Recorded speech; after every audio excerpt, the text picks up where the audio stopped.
just here in the middle of the night and just finishing off some study and thinking about the debate that's coming up next week. And it just took me back actually to when I was 15 years old. And that's when this whole religious journey began for me. I was 15 years old. I was in biology class and I was confronted with the doctrine of evolution.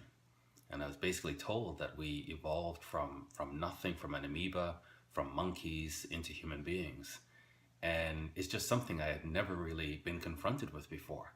And I had always believed in God. I didn't really care about God, but I knew that God was there.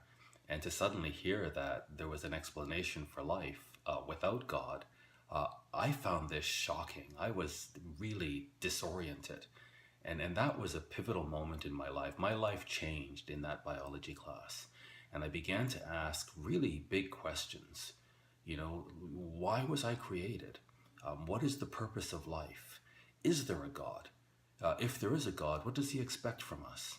And that set me on a journey. And I just became diligent. I was brought up to respect adults, but I found that as I asked adults in my life, beginning with my family and then my teachers and anybody I could speak to, about what is the purpose of life, I found either the answers that they gave were very superficial, I just had to push back on their answers a little bit and just found them wanting, or they didn't have answers.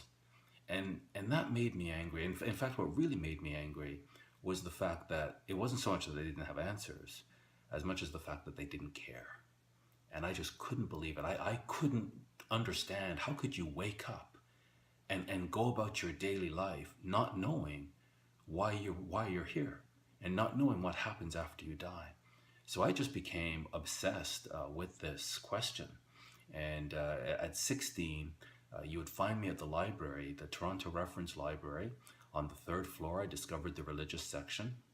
And there were all kinds of books on religion on the third floor. And I basically, almost every day I was there, looking at all the different texts and studying all the different religions, trying to find a satisfactory answer to this question. And in fact, what drove me to the religious section of the library, first, the local library was, I exhausted that pretty quickly, so I went to the big library downtown Toronto.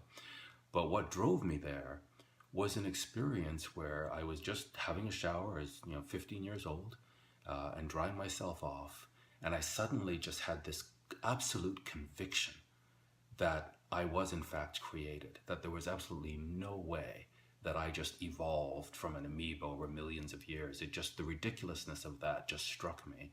And the conviction that there is a God and I was created struck me.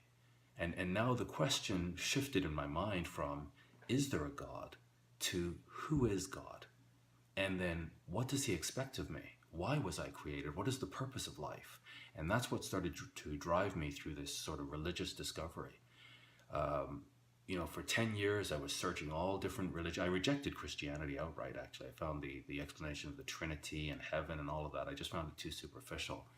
And went on this journey, as I mentioned, down to the library, studying all different religions, including Islam, including Hinduism, Hare Krishna, everything I could.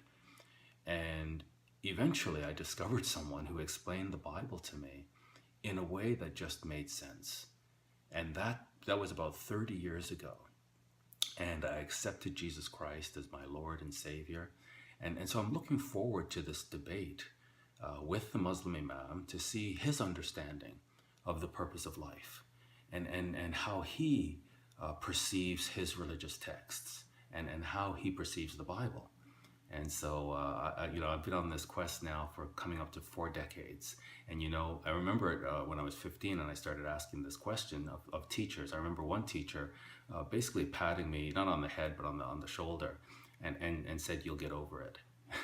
It's almost 4 decades later and I haven't gotten over it. Every single day I study to understand the answer to this question. What is the purpose of life? And I consider it a distinct honor and privilege to present my understanding of the purpose of life next week when we answer the question, is Allah the God of the Bible? I hope you'll join us.